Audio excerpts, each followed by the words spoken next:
Okay, we're back out here with my car, the 2021 Toyota Corolla SE CVT,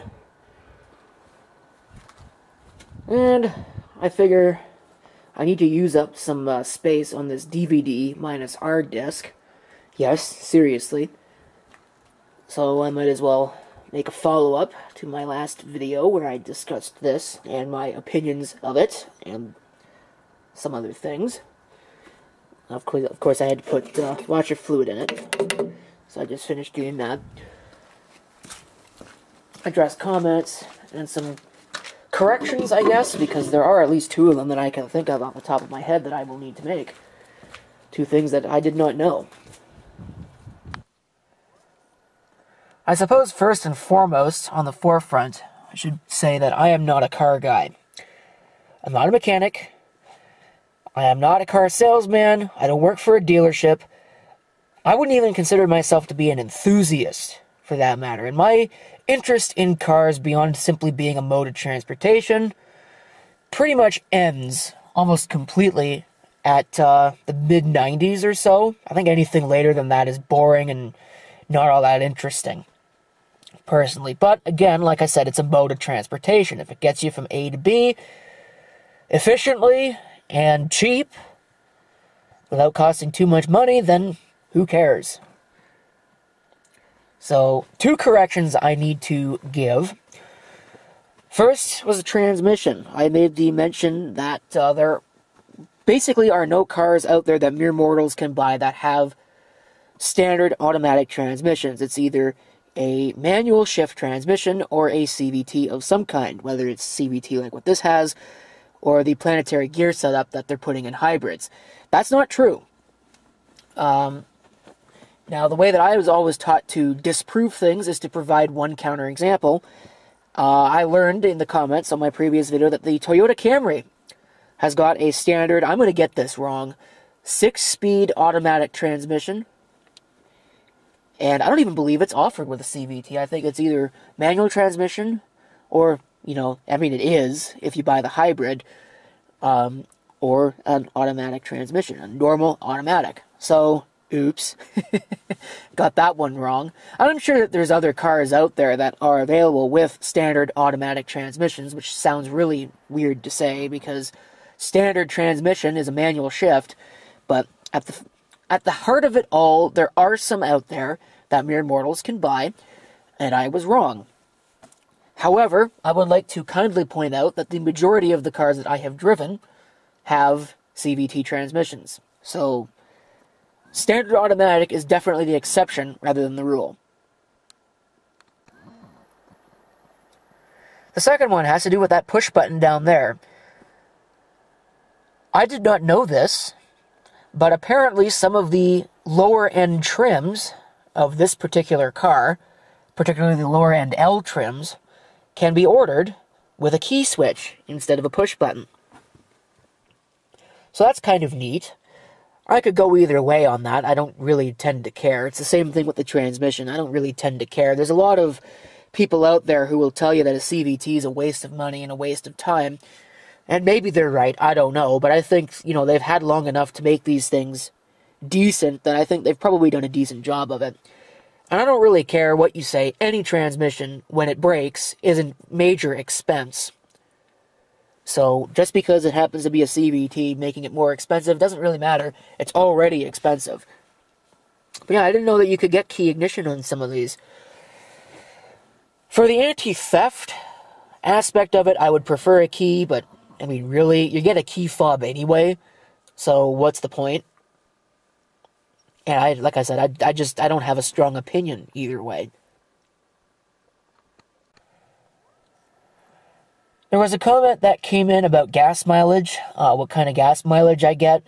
I thought I mentioned it in the video, but even if I did, and certainly if I didn't, it's a wide range. It really depends a lot on what you're driving. I drive in the city, so there's a lot of stop and go sometimes. I have found that I can get anywhere from, I think the lowest I have seen is 6.7 to around 9, depending upon what kind of driving I'm doing.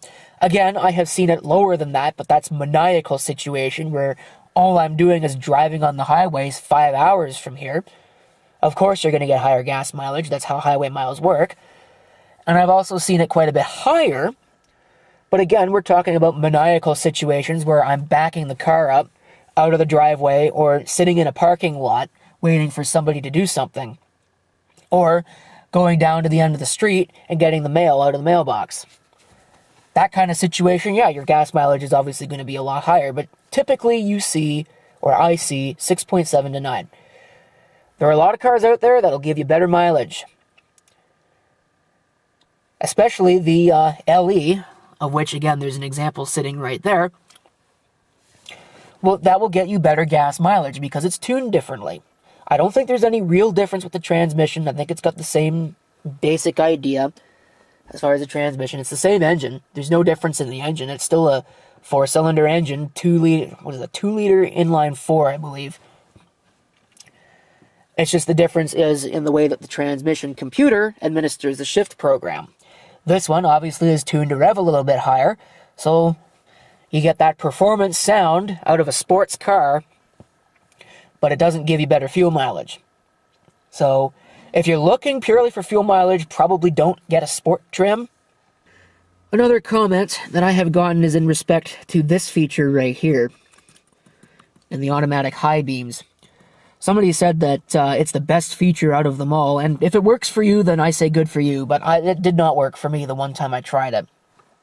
Yes, I use the automatic headlights, because those actually do work on this car. I very rarely have to override it. Sometimes I do. You know, if I'm sitting on a hill behind a car and the sun is setting, there are some portions of my trip home from work where this is the case, the headlights will come on because obviously there's a shadow and the car thinks that the sun has gone down and turns the lights on accordingly. So I'll have to override it then. There are some situations where a lack of sunlight doesn't trigger the automatic headlights.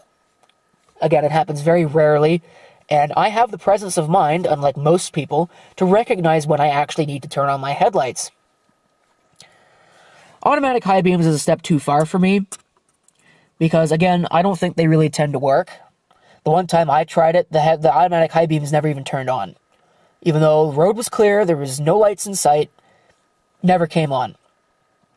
And I've heard a lot of horror stories about these automatic headlights failing to turn off for oncoming traffic, which is a major, major problem because all you're going to do is blind other motorists on the road, or potentially get yourself blinded when they flash at you to turn your high beams off, if you're actually paying attention, which I think most people aren't because nobody ever really pays attention to that anymore.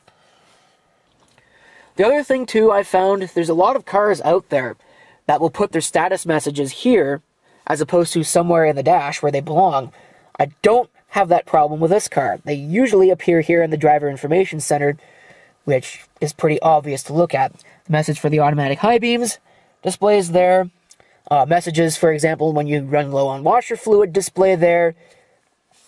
If there's a problem with the car, say, for example, the front collision camera stops working, that message will appear here. They do appear here as well, but you can ignore that, which is good because that's, again, what I tend to do. I want my information to appear here where I can see it and not have to take my eyes off the road. You know, all you have to do is this instead of doing this. It's a lot better. Still not perfect, but it's certainly a lot better. I guess in conclusion here to this, I think I've addressed everything I need to address. Like I said, it's a mode of transportation. As it comes down to cars, this thing doesn't really hold my interest. I have no real interest in driving a modern performance sports mobile from an interest in cars perspective. But from a mode of transportation perspective, it gets me from A to B. I don't spend a whole lot of money on gas. Like, I think I'd probably fill maybe 3 or 4 times a month, and that's it.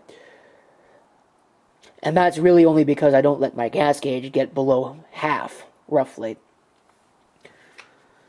I don't like it when my gas gauge gets below half. So if I let this thing run to empty, or run close to empty, I'd probably only fill up maybe twice a month. Which would be easier on the wallet, but It's not easier on the peace of mind, I can tell you that much. Especially, you know, when you've got other people here who tend to run their cars at empty and not tell anybody. So when you need to go take it, you got to go fill it up with gas and spend the money. I really hate that. But either way, I think that covers everything that I need to cover. You know, the battery on the camera is about to die. This is not a very good battery. I'll probably have to find another one for this camera. But that's neither here nor there. Thank you for watching, and if you have any comments, further comments, feel free to leave them below.